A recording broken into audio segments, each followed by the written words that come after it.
অনেক হয়েছে আম্মু, আমি আর পারছি না। আমার পক্ষে আর এই সংসার কন্টিনিউ করা সম্ভব না। 6 বছর তো কম না, কম চেষ্টা তো করলাম না। আর কত? খবরদার, এ ধরনের কথা মুখে আনবি না। সংসারে কম বেশি ঝগড়াঝাটি হয়ই, তাই বলে সংসার ত্যাগ করতে হবে? আম্মু, তুমি জানো না রাফাতের মা কি জিনিস। মুহূর্তের মধ্যে মিথ্যাকে সত্য বানিয়ে ফেলে। আমি শুধু হয়ে দেখি। রাফাত নিজেও বোঝে তার মা অন্যায় করতেছে, তাও আমাকেই বকা দেয়। ওর মাকে একটা কথাও বলে না।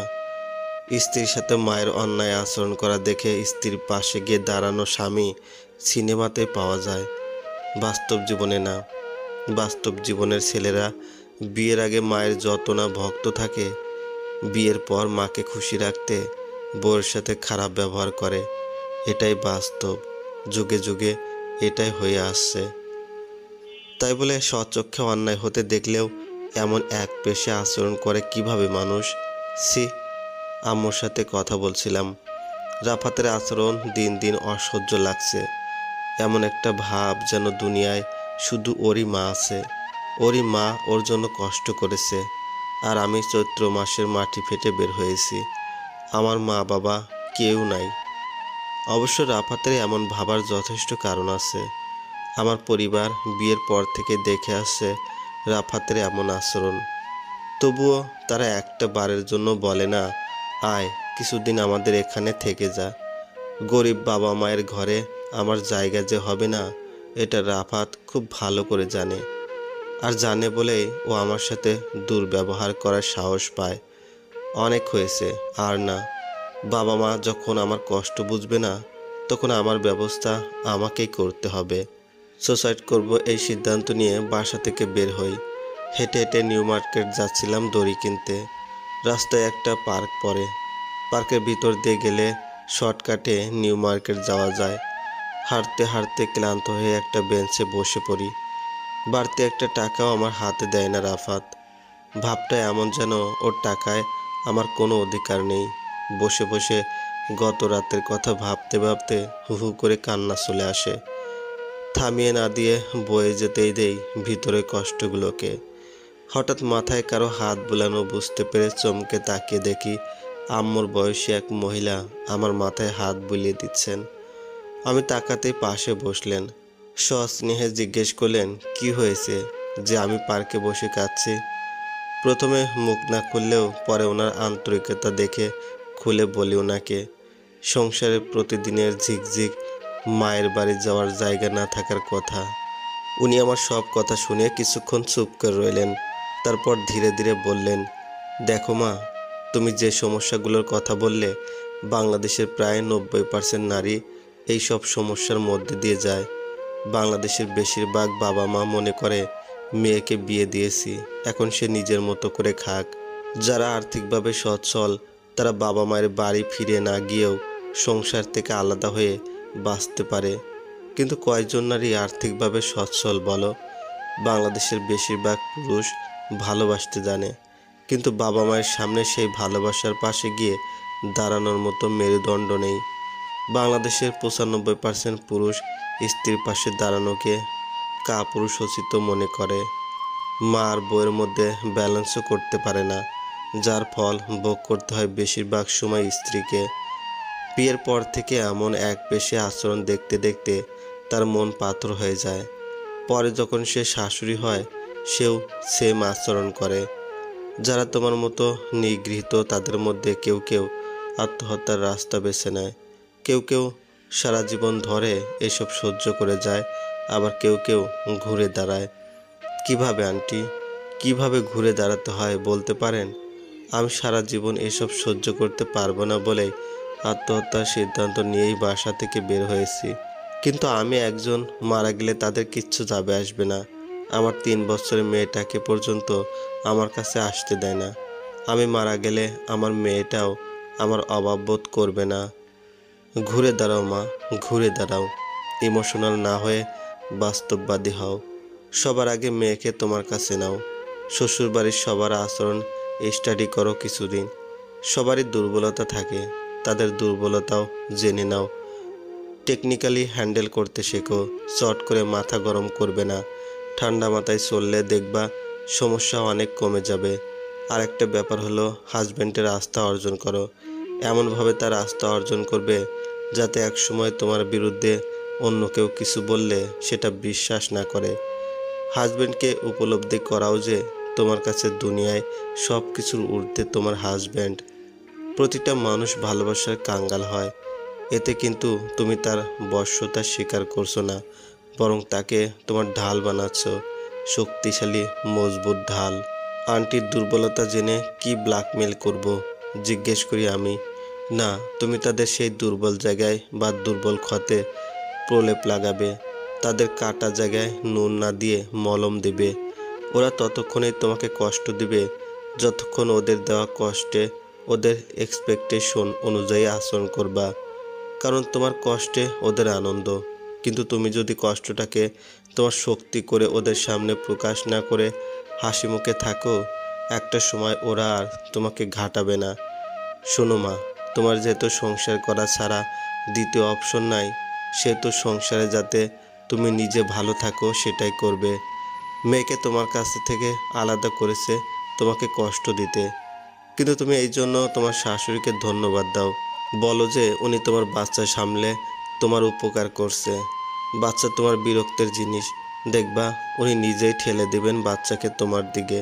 বুঝতে পেরেছো আমি কি বলতে চাচ্ছি? জি আন্টি, বুঝতে পারছি। আমি আসলেই বোকা। এভাবে যদি বিয়ের পর থেকে চলতাম তাহলে আজ 6 বছর অনেক কিছুই আমার অনুকূলে আসতো। অনেক অনেক ধন্যবাদ আন্টি, আপনি আমার চোখ খুলে দিয়েছেন। আন্টি, আপনার কন্ট্যাক্ট নাম্বার দিন প্লিজ, আমি আপনার পরামর্শে সামনে আগাতে চাই। হ্যাঁ নিশ্চয়ই, যখনই মনে করবে কল দিবে। আমি হনুপা বেগম, এককালে স্কুলে শিক্ষকতা করতাম। আমার মেয়েটাকে যদি তোমার মতো ঘুরে দাঁড়াতে বলতাম তাহলে আজ সে হয়তো আমার সামনে দাঁড়িয়ে থাকতো। কিন্তু তোমার মায়ের মতো আমিও নিরুপায় ছিলাম মা, তাই তো মেয়েকে সাদা কাপড়ে জড়ানো অবস্থায় দেখতে হয়েছিল। তারপর থেকে কোনো মেয়েকে একা কাঁদতে দেখলেই মনে হয় আমার ইতু বসে কাঁদছে। উঠে দাঁড়িয়ে আন্টির দোয়া নিয়ে এগোতে শুরু করলাম নতুন আশায়। জানি না সফল হব কিনা। আজ থেকে শুরু হবে আমার নতুন লড়াই। এই লড়াইয়ে আমার সাথে হবে আমার হাসি মুখ। আর কাঁদবো না, আর অভিযোগ করব না। হনুপা আন্টির সাথে কথা বলে বাসায় ফিরে এলাম।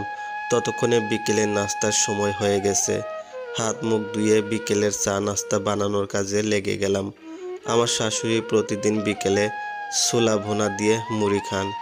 তাড়াতাড়ি করে নাস্তা বানিয়ে চায়ের পানি বসিয়ে দিয়ে ভাবতে থাকলাম গত 6 বছরের কথা। কার কোনো কথায় কষ্ট পেয়েছি, আমি কিভাবে রিয়েক্ট করেছি সব। মনে হলো আমার নিজেরও রিয়েকশন পাল্টাতে হবে।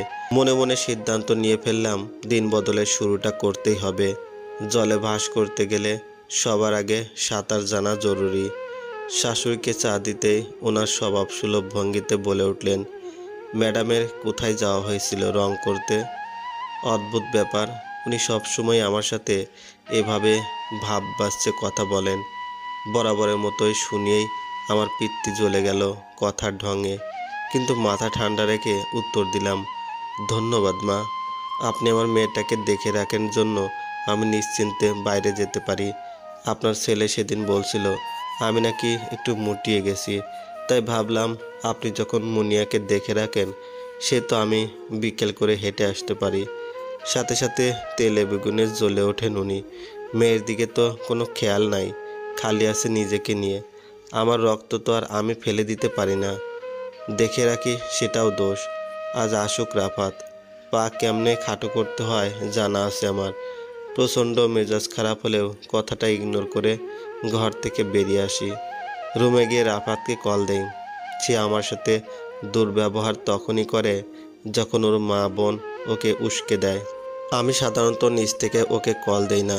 ওদের দুর্ব্যবহার আমাদের মধ্যেও একটা দূরত্ব এনে দিয়েছে, যেটা শুরু হয়েছে আমার দিক থেকে। আজ হনুপা আন্টির কথা শুনে মনে হলো দেখি না একটা সুযোগ দিয়ে ওকে আপন করতে পারি কিনা।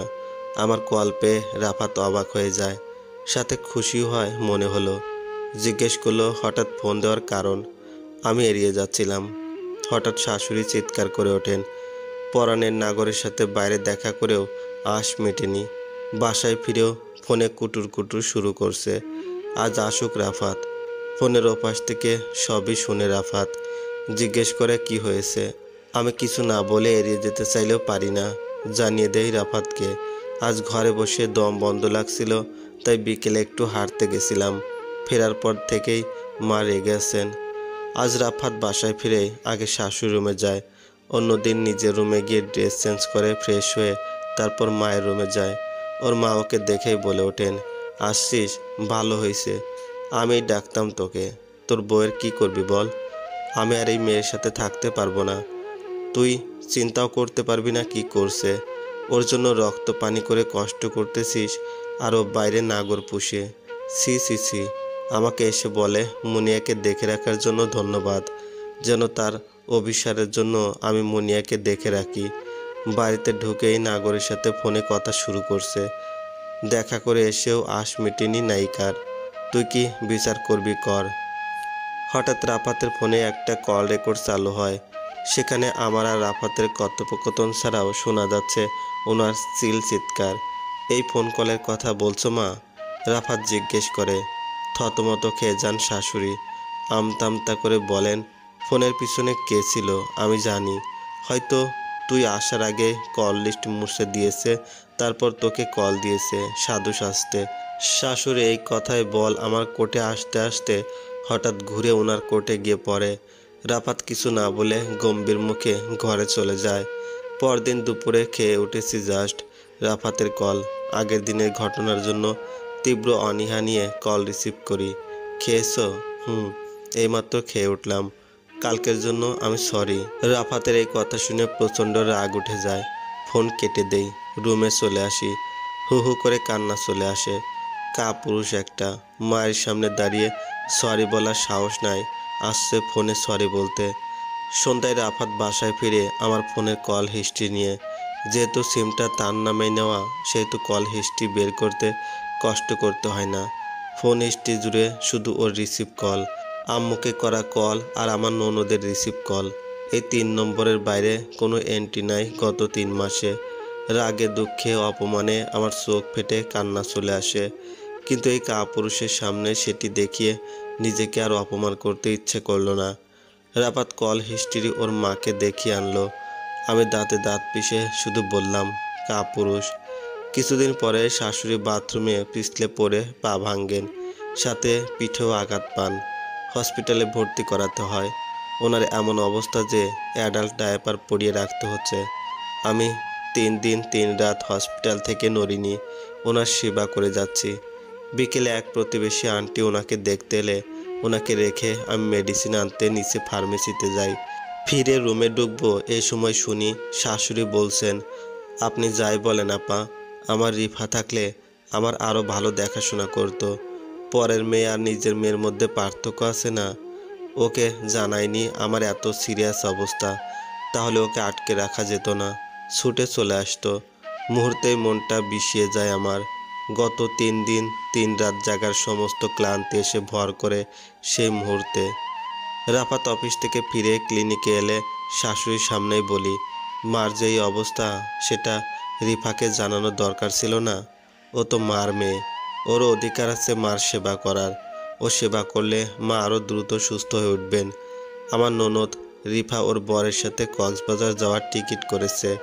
আমি ওকে কল দিয়েছিলাম মায়ের অবস্থা জানিয়ে। আসতে বলেছিলাম। উত্তরে বলেছিল, তোমার শাশুড়ি তুমি দেখো, ওনার জন্য আমার কক্সবাজার ট্রিপ ক্যান্সেল করব নাকি। আমি স্পষ্ট জানি সে কি উত্তর দেবে। রাফাতের চোখ খোলা দরকার। আমি ওকে বলি, কল লাউড স্পিকারে দিও, মা আজ কয়েকদিন মেয়ের গলা শুনেন না। রাফাত কল লাউডে দিয়ে রিফাকে জানায় মা অ্যাক্সিডেন্ট করেছে, আজ 3 দিন মা হসপিটালে। তোকে জানাইনি অস্থির হবি তাই, কিন্তু আজ মনে হলো তুই মার মেয়ে, তোর অধিকার আছে মার সেবা করার, তাই জানাইলাম। তুই কাল চলে আয়। এই 3 দিন তোর ভাবি মার সাথে আছে, তুই আয়। আমি শুনেছি ভাইয়া মা অ্যাক্সিডেন্ট করেছে, কিন্তু ভাইয়া আমরা তো কাল কক্সবাজার যাচ্ছি। তোর জামাই কতগুলো টাকা দিয়ে সব বুকিং করেছে, এখন এই রাশ আওয়ারে ক্যান্সেল করলে সব টাকা পানিতে যাবে। মার এমন কি বা সিরিয়াস অ্যাক্সিডেন্ট হয়েছে তোর বই দেখতে পারবে, আমাকে আবার টানিস কেন? টাকা লাগলে বল, তোর জামাইকে বলে পাঠিয়ে দিচ্ছি। মা ছেলে দুজনেই কথা শুনলো। রিফা স্বার্থপর এটা ওরা দুজনেই জানে, কিন্তু আমার সামনে থেকেও আজ ওদের অভিনয়ের পর্দা উঠে গেল। আমি রাফাতকে বলি, দেখো নিজের মেয়ে মা অ্যাক্সিডেন্ট করেছে শুনেও অস্থির হয়ে হানিমুনে ছুটে যাচ্ছে, যেখানে মা বলেছিলেন এখানে ছুটে আসবে। আমি তো পরের মেয়ে, আমার কি দায় আছে বলো? গত 3 দিন 3 রাত আমার ঘুম নাই, ক্লান্তিতে শরীর ভেঙে আসছে। আমি বাসায় গেলাম, তুমি পেটের ছেলে আছো, দেখে রাখো। রাফাত উঠে এসে আমার হাত ধরে বলে, এ কথা কেন বলছো? তুমি যেভাবে মার সেবা করছো এভাবে আমরা পারবো না। গত 3 দিন পাগলের মতো মার সেবা করলে, আজ হঠাৎ এই কথা বলছো কেন? যেও না প্লিজ। দেখো রাফাত, আমি একজন মানুষ, আমারও শরীর বলে কিছু আছে। নিজের মেয়ে পরের মেয়ে পার্থক্য কে করেছে সেটা তোমার মাকে জিজ্ঞেস করো। বলে আর এক মুহূর্ত না দাঁড়িয়ে চলে এলাম। রিকশায় বসে ভাবছি এতটা নিষ্ঠুরতা আমার মধ্যে কিভাবে এলো। আমি তো কখনোই এতটা নিষ্ঠুর ছিলাম না। ওদের জন্য খারাপ লাগলেও ফিরে গেলাম না।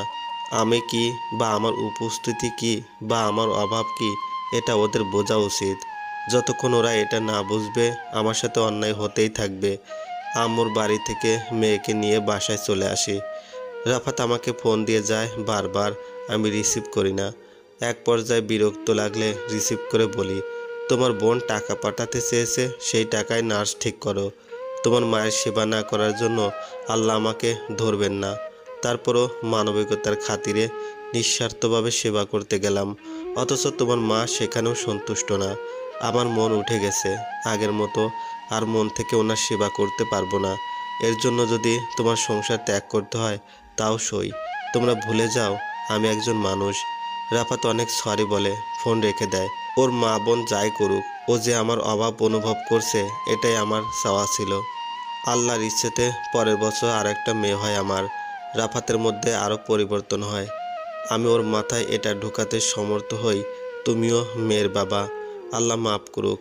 আজ আমার সাথে যা হচ্ছে কাল যদি তোমার মেয়ের সাথে হয় সহ্য করতে পারবে? মেয়েদের প্রতি সাংঘাতিক দুর্বল রাফাত। ওর মেয়েরা একদিকে, দুনিয়া একদিকে।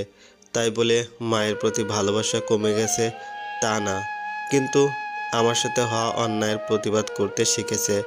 আমি আগে থেকে টুকটাক সেলাই ফোড়া করতাম। 2 মেয়ের জন্য নানান ডিজাইনের জামা বানিয়ে দেই নিজেই। ওদের দুজনের কিছু ছবি ফেসবুকে আপলোড করলে এক ফেসবুক ফ্রেন্ড ওনার মেয়ের জন্য বানিয়ে দিতে বলেন। আমার নিজের মতো করে বানানোর স্বাধীনতা দেন। আমি ওনাকে জামা বানিয়ে পাঠিয়ে দিলে উনি আমাকে বিকাশে টাকা পাঠান। সেটা ছিল আমার প্রথম আয়, যদিও আমি এই টাকাটা আশা করিনি, কিন্তু খুব খুশি হই। জামা হাতে পাওয়ার 3 দিন পরে আপুটা ওনার মেয়ের মাপে আরও 7টা জামা অর্ডার করেন। অবাক হয়ে দেখি উনি পুরো টাকায় অগ্রিম করেছেন। আমি সময় পেলেই সেলাই করি। রাফাত বাসায় থাকলে মেয়েদের সাথে আমার কোনো সম্পর্ক থাকে না। মেয়েদের খাওয়া, ঘুম, গোসল সব রাফাত নিজ হাতে করে। আমি এই সময়টাকে কাজে লাগিয়ে সেলাই করি। রাফাত কখনো জিজ্ঞেস করেনি, আমিও নিজের থেকে বলিনি। এই 7টা জামা পেয়ে উনি খুব খুশি হন। ওনার কাছে শুনে আর এক আপু 12 পিস জামার অর্ডার করেন। এভাবে আস্তে আস্তে জামার অর্ডার বাড়তে থাকে। আমার একার পক্ষে সম্ভব হয়ে ওঠে না। আমার শাশুড়ির জন্য দিনরাতের একজন মানুষ রাখা হয়েছে, সেও অনেকটা সময় বসেই কাটায়। রাফাতের অনুমতি নিয়ে আমি ওকে সেলাই শেখাই। আমার শাশুড়ি অসুস্থ হয়ে পড়লেও ওনার মুখ আর নোংরা ব্রেন চালানো বন্ধ করেননি। এইবার উনি লাগেন পরীর ডায়াপার নিয়ে। বাচ্চাদের ডায়াপার পরাতে হয় না, কোমর চিকন হয়, ব্লা ব্লা। আমি বিরক্ত হলেও এখন মুখে কিছু না বলা রপ্ত করে নিয়েছি। আমি সাধারণত যেদিন রাফাত বাসায় থাকে ওর কাছে বাচ্চাদের রেখে কাপড় বা সেলাইয়ের প্রয়োজনীয় জিনিস কিনতে যাই। সেদিন জরুরি দরকারে বের হতে হয়। রাফাত ওর মাকে কল দিয়ে অনুরোধ করে যাতে উনি আমার মেয়েদের দেখে রাখেন। আমি বের হবার আগে মেয়েকে ডায়াপার পরাই না। ডায়াপারের প্যাকেট আলমারিতে তালাবদ্ধ করে বের হই। পরীর ডায়াপার পাল্টানোর নির্দিষ্ট সময় আছে, সেই হিসেব করে বের হই। বের হয়ে এসে ফোন ভাইব্রেশন দিয়ে ব্যাগে রেখে আমার কেনাকাটা সেরে বাসায় ফিরে আসি। ঢুকেই শুনি ওনার চিৎকার। ডায়াপার ছাড়া পরি ওনার কোলে কাজ সেরেছে। উনি নিজের ছেলে মেয়েদেরই কখনো নোংরা পরিষ্কার করেননি। সেখানে আমার মেয়ে নোংরা মনে হয় ওনার গোটা শরীর বেয়ে উঠে গেছে। আমি নির্বিকারভাবে মেয়েকে ওয়াশরুমে নিয়ে গিয়ে পরিষ্কার করে দেই। রাতে রাফাত বাসায় ফিরলে একটা ঝড় উঠবে, তার জন্য নিজেকে প্রস্তুত করে নেই। যথারীতি রাফাত ফেরার পরে আমার বিচার বসে। আমি বলি, মা তো সবসময় বলেন 2 বাচ্চা মানুষ করছি, কোনোদিন ডায়াপার কি জিনিস ব্যবহার করেননি। আমি অলস, তাই আমার ডায়াপার লাগে। তোমার সব টাকা আমি মেয়ের নোংরা পরিষ্কার করতে শেষ করি, তাই তো ওনার কাছে ডায়াপার ছাড়া রেখে গেলাম। উনি অভিজ্ঞ মানুষ।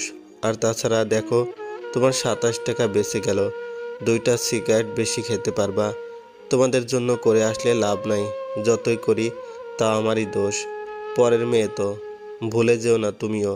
এই পর্যন্ত বলতেই রাফাত এসে আমার মুখে হাত চাপা দেয়। কি হয়েছে আমি দেখতেছি, আমার মেয়েদের টানবা না এর মধ্যে, বলে রাফাত ওর মাকে নিয়ে ঘরে চলে যায়। এভাবে একটা কাউন্টার, এভাবে জীবন চলে যায় আরও কতগুলো বছর। মেয়েরা কলেজে ওঠার পরে মারা যান ওদের দাদি। ততদিনে আমিও যৌবন হারিয়ে পৌঁরা। আমার মেয়েরা আমাকে দেখে দেখে অন্যায়ের প্রতিবাদ করা শিখেছে। আর আমিও আর্থিক দিক থেকে এতটাই শক্তিশালী হয়েছি, এখন 2 মেয়ের জন্য ঘর জামাই এনে পালতে পারবো। রাফাত এখন পারলে একটা নিঃশ্বাস নিতে গেলেও আমার অনুমতি নেয়। হনুপ আন্টি মারা গেছেন অনেক দিন। উনি শেষের দিকে এসে আমাকে দেখলেই ইতু ইতু বলে কেঁদে উঠতেন। কেউ না থাকায় এলাকার মানুষ ওনাকে এক বৃদ্ধাশ্রমে দিয়ে এসেছিল। আমি খবর পেয়ে আমার বাসায় নিয়ে আসি। শেষ নিঃশ্বাস পর্যন্ত ওনার কোনো অযত্ন করিনি। জানি না ইতু কতটা কি করতে পারতো ওনার জন্য। উনি আমার জন্য আরেক জন্মদাত্রী মা। উনি জন্ম দিয়েছেন আমার ঘুরে দাঁড়ানোর শক্তিকে। উনি জন্ম দিয়েছেন আমার ভিতরের আত্মবিশ্বাসকে।